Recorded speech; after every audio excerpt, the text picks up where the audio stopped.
2010 সালে আওয়ামী লীগ সরকার ফেসিবাদ সরকার ক্ষমতা আইসা আমাদেরকে 128 জন কোনো নোটিশ না, কোনো শোকেস না, কোনো কিছু না। রাত্রে 10টা 11টার সময় আমরা ডিউটি ছেড়ে গেলাম, সংসদ চলতেছিল। সকালে 8টার সময় আসার পরে আমাদেরকে জনপ্রতি একটা করে 128 জনকে কাগজ ধরাই দিছে। কি নোটিশ নাই, কোনো কিছু নাই, অব্যাহতি নাই, কোনো কিছু নাই, আমরা আর চাকরি নাই। অতএব আমাদেরকে তারা দুঃসাহ করে ভিতর থেকে বের করে দিল। ফজলে রাব্বি মিয়া উনি কোনো তদন্ত কমিটির চেয়ারম্যান হয়েছেন। চেয়ারম্যান হইয়া উনি বলছে যে আমার কোনো কিছু করণীয় নাই। আমরা ওনার কাছে হাতে হাতে পায়ে পায়ে ওনার কাছে সবাই আমরা কান্নাকাটি করছি, কিন্তু আমাদের ফ্যামিলির দিকে উনি তাকায় নাই। উনি বাংলাদেশের মাটিতেও মাটি পায় নাই। আমাদের এই অপকর্মের কারণে উনি যেই অপকর্ম করছে, এই অপকর্মের কারণে উনি বাংলাদেশের মাটি পায় নাই।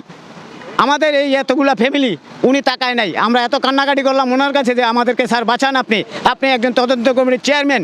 হ্যাঁ, কয় না আমার এখানে রাষ্ট্রপতি সাবেক স্পিকার ব্যারিস্টার আব্দুল হামিদ সাহেব, অ্যাডভোকেট আব্দুল হামিদ সাহেব উনি বলছে আমি ওনাদেরকে চাকরি দিতে পারবো না, ওনার লোকজন দলবত লোকজন চাকরি দিবে।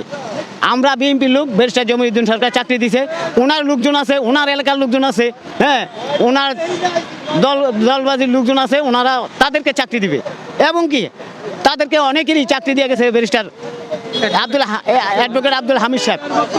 আমি অফিস সহায়ক MLS কিমেন তখন ছিলাম, হ্যাঁ কেয়ারটেকার শাখায়। আমার নাম মোহাম্মদ তাজুল ইসলাম।